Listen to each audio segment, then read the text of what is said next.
jagongan karo anakmu nang gone raka. Golek anakmu ketemune nang kene. Wis aja tukaran ae. Ora lewat. Pak, wis aja tukaran karo simbok ae. Ana apa? Iki sembahku aku ana penting karo sampean. Lho iki lho.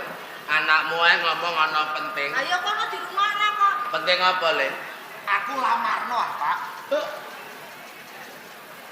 Anakmu iki wis disenengi cah wedok. Jaluk rabi. Iya.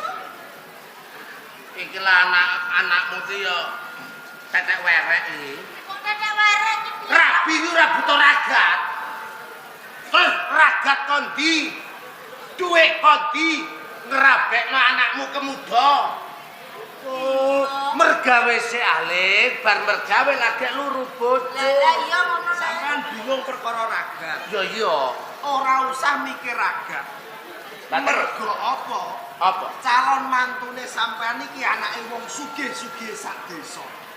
Tenan piye? Tenan bocah iki mang ora mikir donya. Mikire wong siji.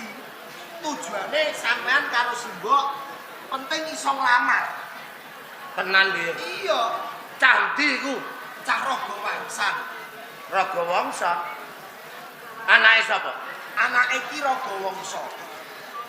Ki Raga Wangsa ki ya wong sugih, Le. Lah iya. Neng pelite ra karuan. Aku iku tau utang 4.000 le nang wagah anggere ketemu nang warung. Bendino lek ditagih terus. Kok kowe kandha repeh anake wong sugih. Neng bocah yo ngomong ngono kok Pak malah kaporo iki aku sing dikokon apa? Bocah gegeri kon nang lamar. Mbokne, Piye Pak Ning? umpama iso dadi besane Ki Raga Wangsa, ya ora apa-apa, Mbokne. Pancen wonge sugih mblegedu. Nah ngene lho Pak Ning jenenge Nek- anak pola. Lah terus Saiki duwene apa ya digawa wong lamar. Saiki duwene gedang, saiki gedangmu tak gawa ning lamar ya Pak Ning. gedangku. Gedangmu tak gawa ning lamar. Lho. Lah kok kowe ra duwe gedang. Mosok gedangku ape mbok nggo nglamar? Iya, dudu gedang iki. Nah gedang iki bagi aku Pak Ning. Lah terus Gedang kok munandut. ngono. Nek tak takok. Piye, Pak? Anake Ki Raga Wangsa iki jenenge sapa? Jenenge Mendut, Pak. Mentut. Ayu apa ora? Ayune sak desa. Ayu ndi karo mbokmu? Ayu mbokku. Ning akeh kono. Boy aja dipadani to. Umpama kowe ora ditampa ngono piye? Ah, nek aku percaya, Pak, tetep ditampa mergo bocahe wis tresno pati-pati karo aku. Mendut iki ngongkon kowe tresno karo kowe. Iya, Pak. Sak duwene lah. Lah mulo saiki duwe gedang gandengke wis 10 kabeh. Ah. Ayo dadi tegur Ayo, digawa. ayo.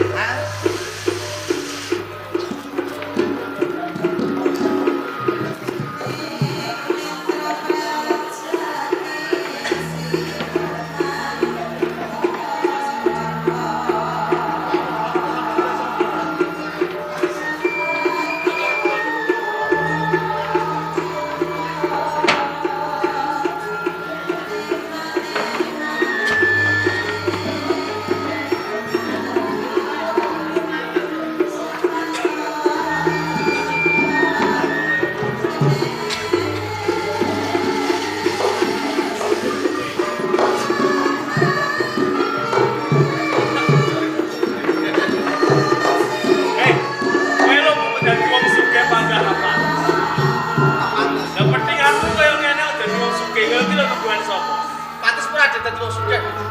Lah takon budhe to. Wah, ngono diancepi. Bendina aku sing resiki kala-kala ya tak lungguhi ya, Budi. Ya ngono ya kowe. Bisa mentul ya. Ana pere ta. Ora kersine kok. Apa nih? Lah Kok kene lo ngisor. aku Oh nek ana Pak Mudi teko sing diamu ora mung cukup kowe aku ya diamu. Rak Pak Di iki aku. Iki lho, Mbok. Nggo ya lho, Mbok kono lho dijaraki kok. Pak Di iki ini to, Budi. Dupen aku ayo kok pepet kae. Gaya aku to, Bud. lanjen kae kowe wedhus aku genah wong wadon iku kudu serot. Cilik tau mani. Umbelene tak siseni. Lho, bareng gedhe jejer kok moh iki